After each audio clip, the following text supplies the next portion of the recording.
So, good morning. I'm going to start today with a story, as I try to normally do.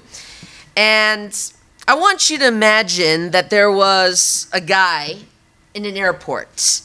Let's say, for example, they're at Seattle, and this gentleman is looking to go to San Francisco. He looks at his own watch, boring as it may be, and he thinks to himself, man, I'm really late for be able to catch this flight. And so as he's in the airport and he's rushing to get to the gates, he ends up seeing another guy coming at him that's headed for Los Angeles at the same airport. He's carrying these two big pieces of luggage, but in his hurry, he doesn't have a chance to avoid him, and they both collide in the airport. And as the guy that is headed to San Francisco looks at this guy, he's carrying what looks like to be a very nice watch. Noticing something that was interesting about this and understanding that this story is taking place about 10 years ago, before they have all the fancy watches that we see today, the man was curious. Headed to San Francisco, he's a little bit of a techie, and he looks at the guy and says, "What does that watch actually do?" The man was pleasantly surprised. Going to Los Angeles, he tells the man, "Look, this watch is everything I need to know. It is able and capable of giving me so much information at a moment's notice." Of course, yes, it gives the time, it gives the date, it gives the location, it gives instant messages about emails that he is receiving, but more than that. It tells them the top headlines. It's like one of those Garmin watches that gives the barometer and the temperature and the altimeter and the humidifier, precipitation, whether it's going to rain, how much of a forecast he's going to get weeks and months in advance. And the man is thoroughly impressed. He looks at the situation and he says, "I've got to have a watch just like that." The man that was headed to Los Angeles who had the watch was an inventor. He actually explained to the other guy that was headed to San Francisco that this watch was something he invented for a son of his that was going to have his birthday in Los Angeles.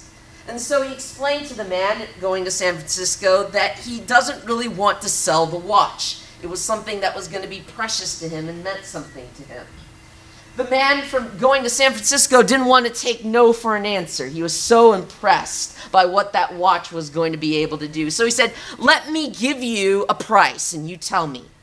I'll give you $500 for that watch." The man headed to Los Angeles like, "I don't think $500 is going to do it. I want it to be a gift. I want it to be something special." The man going to San Francisco said, wait. Let me make it $1,000. The man was like, "You know what? I know it's really cool, but it's a little bit more important to me than $1,000. The man was like, "Okay, hold on one sec. I'm going to give you $10,000 for that watch." The man stood back and he started thinking to himself, "You know what?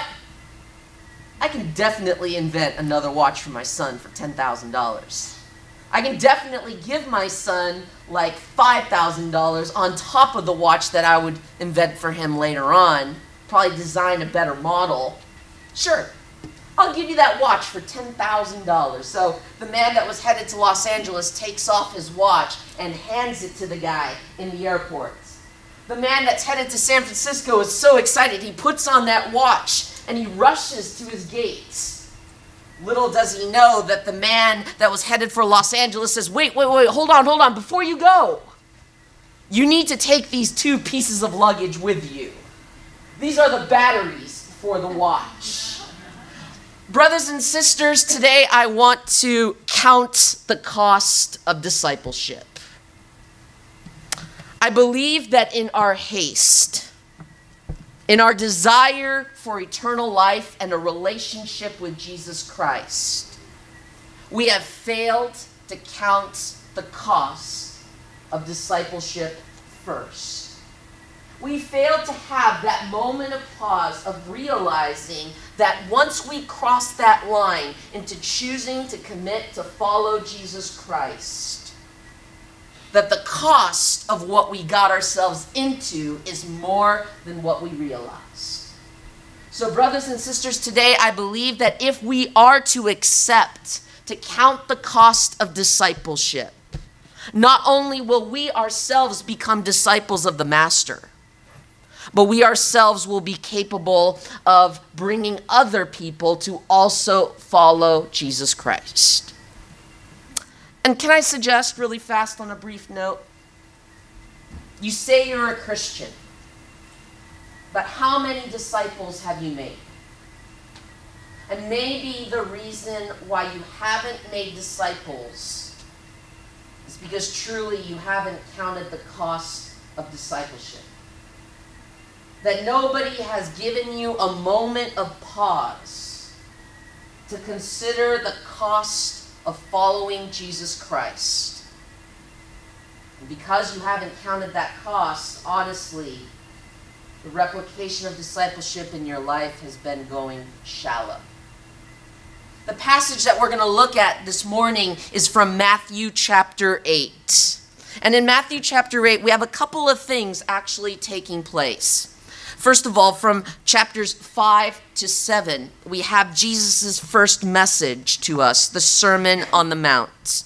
If you could look at Matthew chapters 5 through 7 and you read it through, you'll find out that it's one of Jesus' most introductory sermons to the crowds that were curious about what Jesus was saying. But there's a transition that takes place between chapter 7 and chapter 8. And the difference is that the people go from being crowds and spectators, and in chapter 8 they become disciples. In other words, what they respond to from what they hear in chapter 7 makes them into disciples in chapters 8. And as Jesus counts their interest and sees their curiosity, he flushes out what it actually means to be a disciple of Jesus in counting the cost in the chapter that we're going to look at here today. And so, you might think to yourself, well, why wouldn't someone want to follow Jesus? If it is so great and if it is so powerful, what could keep someone away? There's a lot of things that we're going to look at here today. For some people, it's because they have worldly expectations, that they expect a pleasant experience when they choose to follow Jesus Christ. And that is something that Jesus never promises and never will. Another type of person might think to themselves, well, I want to play both sides. I want to test the waters with Jesus first. I don't know if he's right for me, and I don't know if I'm right for him. And so I'm going to go ahead and maybe dabble in a little bit of the kingdom, but I'm also going to hang on to a lot of things in my own life and beliefs in my own life. And he's not going to fully commit. Another type of person is living a comfortable routine. They've gotten used to their calendar and their schedule. And to invite change, even powerful change for that fact, is something that would go unwelcomed. And so these are the costs of the discipleship that we will look at here today. I want to turn your attention to Matthew chapter 8, verses 18 to 20. The first cost of discipleship that we find is the sacrifice of our worldly comfort. In other words, if you are expecting a pleasant experience with Jesus Christ, you are setting yourself up for disappointment. We see this in Matthew chapter 8, verses 18 to 20. We see this in Matthew chapter 8, verses 18 to 20. We have a scribe that approaches Jesus. And the scribe is someone that we understand to be someone of affluent in the time of Jesus. That these are the people that are probably the most well-educated. These are the people that have it all put together. They have understood the law, and they've understood it in such a way where not only are they able to teach it, explain it, read it thoroughly, understand it in the minutiae of the details, but he's also able to pass judgment. He's also able to share experiences. And because he is of well-educated standing, he lives a pretty good lifestyle. He goes up to Jesus as a rabbi because he's looking for a mentor. He's looking for someone to follow. And because Jesus is the most cutting-edge teacher of his time, probably, He is seriously looking forward to being under the tutelage of Jesus Christ. But if you understand something about what he's expecting, is that he has a good life. He probably has a good life in the sense of the luxuries that he's probably used to. And in light of that reality, that he does definitely share in a comfortable lifestyle, Jesus looks at him in the midst of his enthusiasm and says, even though you want to follow me, foxes have holes, you know the verse, birds have nests, but the Son of Man has nowhere to lay his head. Jesus uses the famous phrase, Son of Man, as some of you guys know, from Daniel chapter, oh man, there you go, Hagen. Daniel chapter 7, that's right. I primed the youth to be able to respond, but they're sleeping this morning, I think. In Daniel chapter 7, Jesus uses his favorite title for himself, and that is the concept of being the Son of Man. It's this weird title that he names himself. It's a title that he chooses for himself because it doesn't carry any superfluous expectations. Some people might want Jesus to be a militaristic leader. Some people want Jesus to be a conqueror or someone that is going to be rewriting all the political scene. But what Jesus ends up saying with this title is that his desire is spiritual and not of this worldly world. And so if this scribe is looking forward to pleasant experiences, if this scribe is expecting comfort, if this scribe is expecting health and prosperity, he is absolutely going to be disappointed. Because there is nothing in the Christian life that promises us comfort. In fact, we can almost absolutely confirm that you will find suffering. Because when you love what Jesus loves, when you care to do what Jesus commands you to do, it will be uncomfortable. It will be difficult. It will not be easy to experience the kind of commandments that Jesus will want you to obey. Because what he wants to do is different from what the world wants you to do. And maybe when we're growing up in Cupertino and we see the prosperity, we see the health and the fitness of everybody around us, we think almost that it's going to be implied that the kingdom of God is going to be just like that for us. And Jesus never promises that. He will never promise that. In fact, there are times when I think about the things that he calls us to do that are uncomfortable, it's easy to see what he's talking about. When he is giving us the call to make disciples and to be a disciple, particularly to other people, he is calling us to share our lives with them, to open up about our vulnerabilities, to have life on life with people, and to be open and honest with the struggles that are going on in our lives before they can trust us, to go with us, and to follow Christ together. Jesus is going to call you sometimes to forgive someone even when you're in the right. Even when someone has wronged you and you are justifiably, understandably right to be angry. Jesus is going to call you to forgive, to lay it down, to give up the right to get even. In some sense that there's definitely going to be conflict in your life, in this church.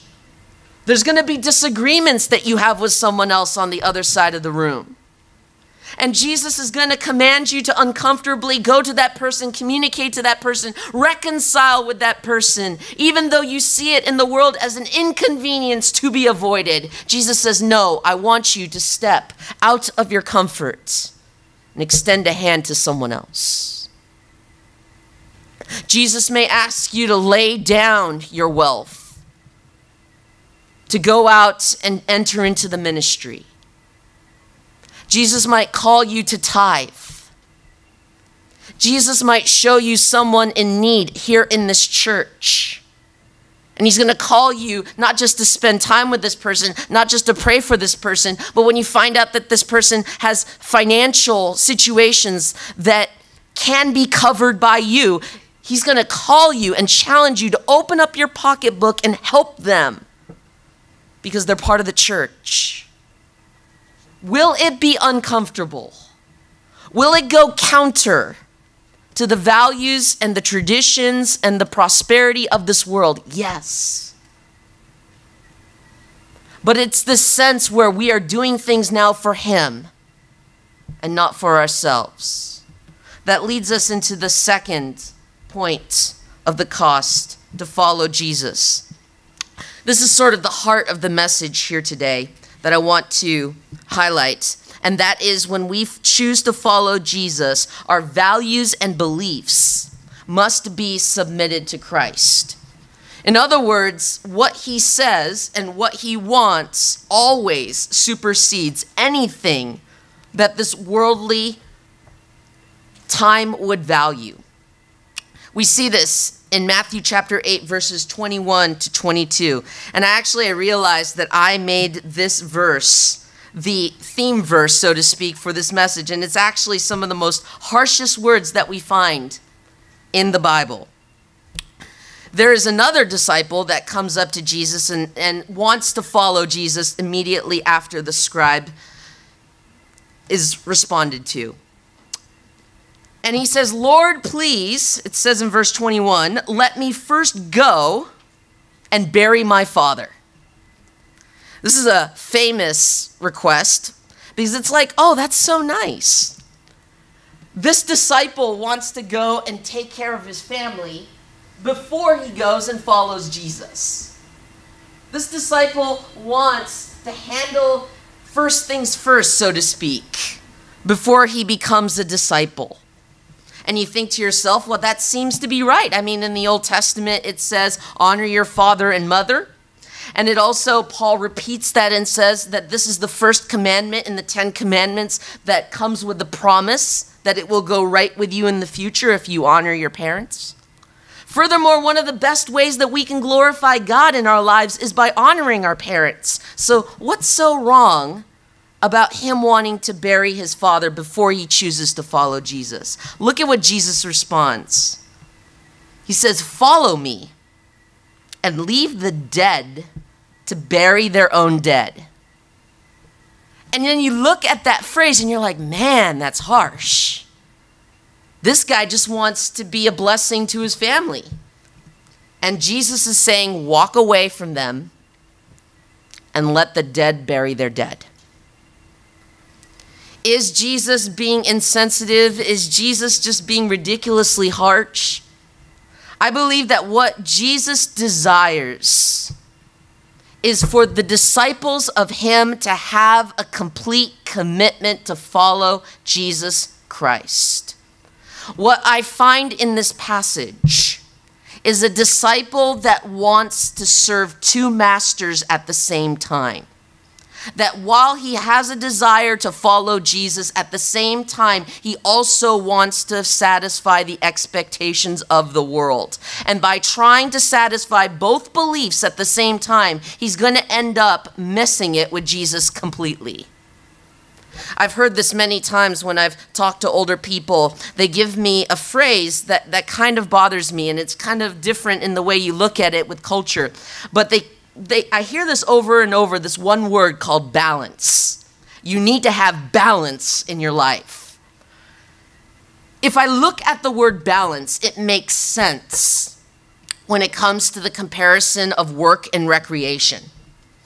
You know, you need to have rest in order to work because otherwise you're going to burn out. But if you don't actually do what you have to do, you're not going to get anything done. But whether it's work or recreation, both need to be completely committed to Christ.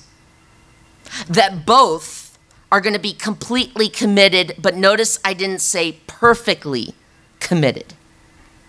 In other words, Jesus knows that in your commitment to follow Christ, there will be mistakes.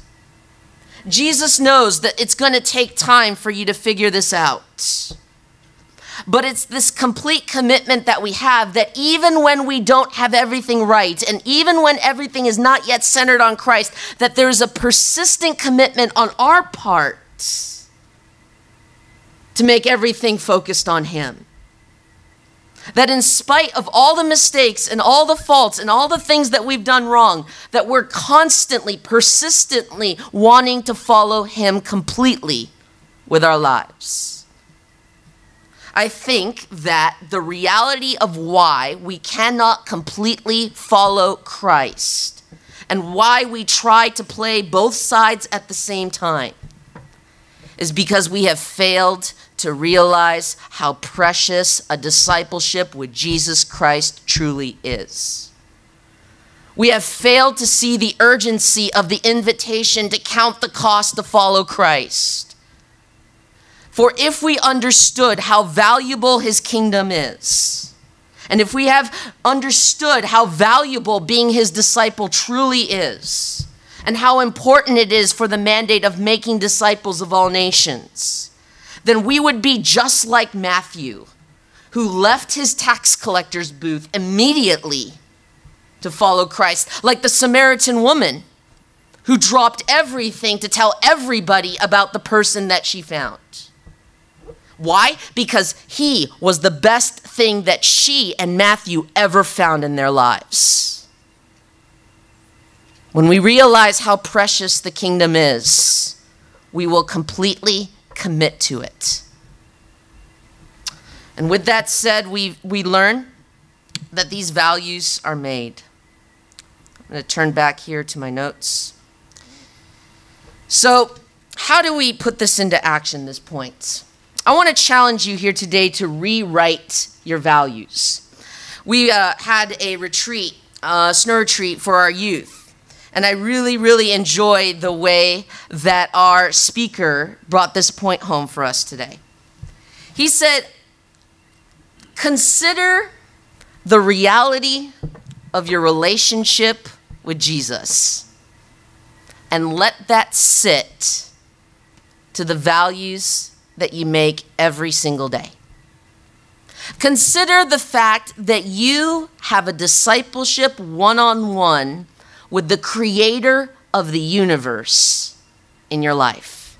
Consider for a second here that you have the possibility to sit at his feet and hear his message for yourself. That you have the possibility of talking to him every single day. Pause right now and realize the reality of the relationship you have with the living God. And when the truth of that reality sits into the way that you understand what's going on with you right now in this very moment, would it really be that hard to pray to him? Would it really be that hard to spend time with his word? If he truly is the master of relationships, would it really be that difficult to submit every single friendship and family member to him? If he truly is the great provider, if he truly is the architect of work, would it really be that difficult to give your future into his hands? If he truly is the one who brings life and allows for death, can you allow yourself to rest with him, with your health? Brothers and sisters, when we take the reality of our relationship and our discipleship with the one true master, we will begin to realize that there are a lot of beliefs and there are a lot of values that we hold that don't point back to him. Though we say that we want to have balance, even in the midst of all the work and all the recreation, is all that committed to him? My challenge to you is this: all the work that we do,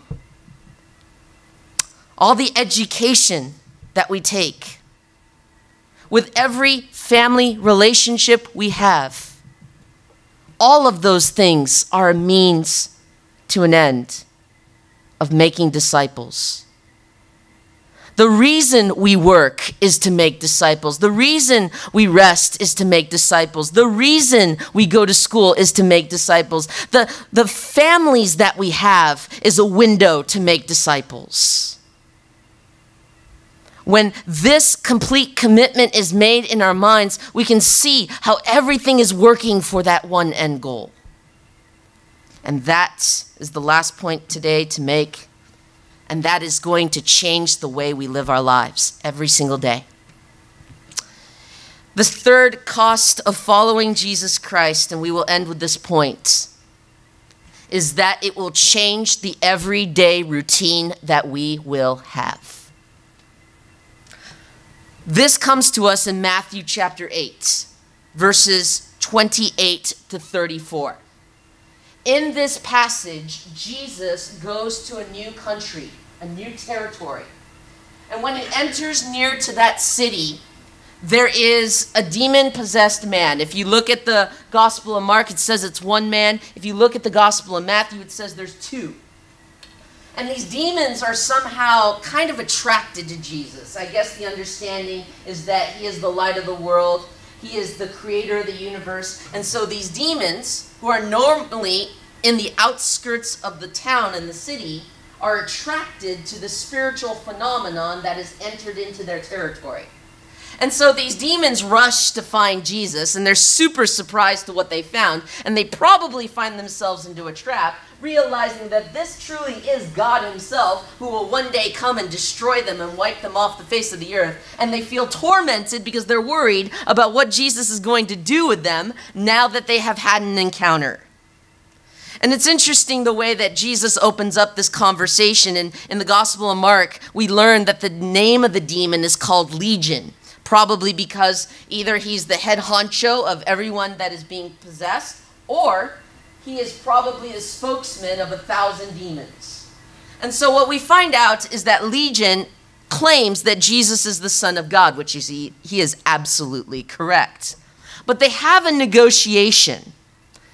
And so in order for Jesus to demonstrate his power, Legion suggests, can you throw us in a group of a herd of pigs over there? Jesus consents and with authority gives the word go, and the demons jump into the herd of pigs. Mark tells us there's about 2,000 pigs that get possessed, and they fly off a cliff and die. In this spectacle and demonstration of power, not only are the two men freed of the demon, but also you find that the city is in uproar. The herdsmen go back to the city to tell the city what has happened with this man named Jesus. And this is where it gets kind of interesting. The city approaches Jesus, and instead of welcoming him based on the fact that he has done something good for them, the city turns Jesus away. You have to understand that the demon-possessed men were a nuisance to the city. That it says earlier on in the book of Matthew that the people avoided that territory because of what the demons were doing to people who would pass by. And now that Jesus has come in with power and demonstrated his goodness and how he has freed them from these demons, while the city is probably glad that they don't have to worry about that situation anymore, they still, in their perversity, reject the giver of life. They turn away Jesus, I believe, and you're questioning, why is it? Was it because they were super sad that they lost 2,000 pigs? Or was it because they experienced a power that they didn't know how to handle? Was it because that Jesus was bringing such a change and such a power to their lives that it was going to ruin the comfortable calendar and lifestyle that they had come to accept? There's an illustration that I constantly use because I like it so much. And it's the story of the red lizard, the ghost, and the angel from The Great Divorce. If you remember this story, I've given it a few times before. It is a story of an angel that finds a ghost. And when the angel looks at the ghost, there's a red lizard on the shoulder. of the ghost. The angel looks at the ghost and says, I can kill that red lizard for you. I can reach out and squash it and destroy it. The ghost looks at the angel and says, no, you don't need to worry about that. It's okay. The angel knows that the red lizard has been whispering lies, calling the ghost stupid and that he doesn't know what he's doing. But the ghost surprisingly defends the presence of the lizard. The ghost says, look, it's not really that big of a problem. I don't really want you to worry about it. It's okay. He's not that bad. I've been learning to handle it. He's not a big issue. Just go on your way and don't worry about it. The angel is persistent, says, can I kill it for you? I need your permission to do so. The ghost is kind of curious out of the persistence and says, will you kill me if you kill the lizard? No, but it's going to hurt, says the angel. The angel persists, can I kill it for you? And still the ghost is defensive. He says, don't worry about it. It's okay. You don't have to worry about it. It'll take care of itself. It's not that big of a deal. Finally, the persistence of the angel pays off, and the ghost gives consent for the angel to take that lizard and squash it and destroy it, and in a wail of pain, that red lizard is destroyed. Shortly after, if you read the book, that lizard turns into a stallion. Something so beautiful. Brothers and sisters, we have a lot of reptiles living in our calendar. We have so many things packed into our everyday routine. And we have pride ourselves in being so busy all the time. We have so much stuff going on in our everyday lives that it's gotten so packed and we prized it to be so complete that, to be honest with you, just like a red lizard, it is suffocating our spiritual lives. It's constrained us so much that we feel, even this morning, spiritually dead based on the weeks that we have come from. And if we allow ourselves to allow those serpents and those reptiles to remain within our calendars, it'll suck the spiritual lives out of us. And just like in the story, just like the angel wants to reach in and destroy that red lizard on the shoulder of the ghost, in the same way, Jesus wants to reach into your everyday lives and he wants to take those reptiles and destroy them. And you're going to look at Jesus and you're going to say, man, is it going to hurt? Is it going to be painful? Am I going to take a hit? Am I not going to perform that well? Am I going to not make that much money? Am I not going to make that great of a grade? Am I going to be a disappointment with certain people if you go and take this lizard and destroy it right there on my shoulder inside of my calendar? Jesus is going to look and he's going to say, absolutely. It's going to hurt. But as he destroys the reptiles in your calendar, he's going to create stallions, beautiful horses. Because when he reaches in and destroys those things in your events that don't belong in the everyday, and when he creates time for you, when he releases you, when he gives you rest to spend time with him, to be his disciple and to make disciples, when he gives you time to not be suffocating under such a heavy schedule, when you free yourselves from the stranglehold of all the things that you have to do because you have to perform, I know you're going to try to defend it. You're going to say to yourself, look, Yuji, I've got to pay the mortgage. Look, Yuji, it's so competitive in Cupertino. But it's killing you spiritually. Can he kill it for you? Yes, it's going to hurt. Yes, your performance is going to suffer. You're not going to get that great grades. You're not going to make that much money.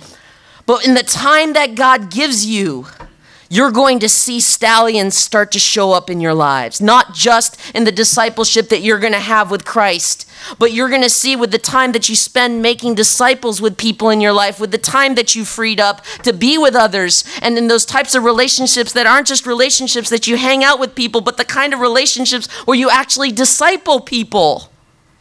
You're going to start to see stallions form in them. And they're going to grow out of the reptiles that have been suffocating you spiritually. Count the cost to be a disciple of Jesus Christ. For I firmly believe that if we are willing to sacrifice everything for him and make a complete commitment to follow him, I know it's not going to be perfect. I know you will make mistakes, but when I realize that he is the greatest thing that I could ever find in my entire life, better than anything the world can offer, all my comfort, all my values, all my beliefs are going to rest on him. And ultimately, it's going to come down to what I do every single day. Everything is subject to him now. Now there is no excuse. When he says, go and make disciples of all nations, I am firmly convinced that Jesus is challenging our church to make disciples and to be a disciple of Jesus Christ. But there is a cost. And are you willing to cross that line? Yes, anybody can do it.